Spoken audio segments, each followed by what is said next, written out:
અઘોરી બાબા આપણી દુનિયામાં જેટલા પણ અઘોરી છે તેમના એક અઘોર પંથ હોય છે, એટલે કે એક નાનકડું સમૂહ હોય છે જેમાં થોડાક અઘોરીઓ જોડાયેલા હોય છે. સાથે આ બધા મહાદેવના સાસા ભક્તો હોય છે. અઘોરીઓના નામ ઉપર અમુક એવા સાધુઓ પણ છે જે લોકો સાથે છેતરપિંડી કરે છે, સાથે લોકોને લૂંટી પણ લે છે. હવે પ્રશ્ન એ છે કે અસલી અઘોરી અને નકલી અઘોરીમાં અંતર શું હોય છે? આનો જવાબ ખૂબ સરળ છે. જે અસલી અઘોરી હોય છે તે કોઈ પાસેથી કંઈ જ નથી માંગતા, અને સૌથી મોટી વાત એ છે કે કારણ વગર મનુષ્યની પાછે પણ નથી આવતા. એટલે કે એ ફક્ત અમુકની અંતિમ યાત્રામાં આવે છે, એ પણ જો એને આમંત્રણ આપ્યું હોય તો. અને બીજી વાત, જ્યારે કુંભનો મેળો હોય ત્યારે તે મનુષ્યની વચ્ચે દેખાય છે. અઘોરીઓને ઘણા લોકો અઘોરધર પણ કહે છે.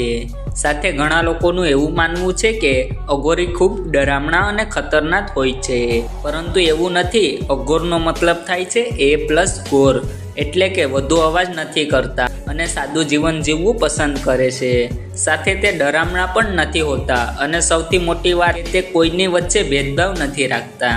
દુનિયામાં સિમ્પલ રહેવું ખૂબ કઠિન છે, અને અઘોરી બાબા સિમ્પલ બનવા માટે ખૂબ મહેનત કરે છે. સાથે ઘણી તપસ્યા પણ કરે છે. હવે એ બધી શીખી હંમેશા માટે હિમાલય જતા રહે છે. હવે બીજો પ્રશ્ન એ છે કે અઘોરી લોકો શમશાનમાં શા માટે રહે છે, અથવા મનુષ્યના હાડકાં અને માંસ શું કામ ખાય છે? સામાન્ય રીતે અઘોરી એ વસ્તુ પહેરે છે અને ખાઈ પી છે જેનાથી આપણે મનુષ્ય નફરત કરતા હોય, જેથી અઘોરીને તેની તપસ્યા દરમિયાન કોઈ હેરાન ના કરે અથવા એને કોઈ ડિસ્ટર્બ ના કરે. કારણ કે કોઈ પણ વ્યક્તિ અઘોરી બનવાનું વિચારે છે તો તેને તેની પાછળ ઘણું બધું છોડવું પડે છે, જેમ કે એની જિંદગી, સપના, સારું ખરાબ, સુખ દુઃખ, સુગંધ દુર્ગંધ, પ્રેમ ધિક્કાર અને જલન જેવી દરેક આકર્ષક વસ્તુને તેની પાછળ છોડવું પડે છે. એટલા માટે અઘોરીની વિદ્યા પ્રાપ્ત કરવી ખૂબ મુશ્કેલ ગણાય છે. શરૂઆતના થોડા સમય તે શમશાનમાં ગુજારે છે અને પછી હિમાલય જતા રહે છે અથવા ક્યાંક જંગલમાં જતા રહે છે, ખુદને ટેસ્ટ કરવા માટે કે શું તે અઘોરી બન્યા કે નહીં. આવું તે ત્યાં સુધી કરે છે જ્યાં સુધી તે પૂર્ણ રીતે અઘોરી ના બની જાય. આના માટે સૌથી મોટો લક્ષ્ય એ છે કે બધા મોહમાયાને ખતમ કરી દેવું. પછી જ તે અઘોરી બનવા માટે આગલા સ્ટેજ ઉપર પહોંચે છે. અઘોરીની વિચિત્ર વાત એ છે કે એને તમે ગમે તે આપો તે ચૂપચાપ ખાઈ લે છે. જેમ કે એને તમે રોટલી આપો તો પણ એ ખાઈ લે છે, નોનવેજ આપો તો પણ એ ખાઈ લે છે, બકરીનું માંસ આપો તો પણ એ ખાઈ લે છે. એટલું જ નહીં, મનુષ્યનું માંસ આપો તો પણ ખાઈ જાય છે.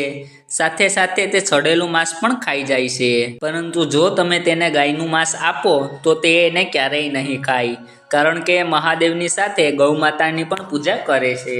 હવે હું તમને જણાવું કે અઘોરી સ્મશાનમાં આવી ધ્યાન કેમ કરે છે. એનું મુખ્ય કારણ એ છે કે તે જાણવા માંગે છે કે મૃત્યુ શું છે, અને મૃત્યુ પછી આપણી આત્મા ક્યાં જાય છે. શું આપણે આત્મા સાથે વાત કરી શકીએ? અને સૌથી મોટી વાત એ કે એને સ્મશાનમાં જાણવા મળે છે કે મોહમાયા શું હોય છે અને જીવનના બધા શોખ કેવી રીતે ત્યાગી દેવા. તમને જણાવી દઉં કે સ્મશાનની સામે કોઈ પણ દૈવિક પ્રાર્થના કરવાથી તે વહેલી પૂર્ણ થાય છે સામાન્ય જગ્યાની તુલનામાં. આવા ઘણા પ્રશ્નો તેમના મગજમાં ફરતા હોય છે. સાથે એવી ઘણી વસ્તુ છે જેને અઘોરીએ રહસ્ય બનાવી રાખ્યું છે. આટલું હોવા છતાં ઘણા નકલી બાબા અથવા અઘોરી આજે પણ બજારમાં ખુલ્લેઆમ રખડે છે, જે લોકોને અઘોરીનો પણ ખબર નથી હોતી. તો મિત્રો, આશા રાખું છું તમને આ વિડીયો પસંદ આવ્યો હશે. કૃપા કરીને લાઈક કરજો. સાથે આવા જ રોચક અને જ્ઞાનથી ભરપૂર વિડીયો જોવા માટે મારી ચેનલને સબસ્ક્રાઈબ કરજો. ધન્યવાદ.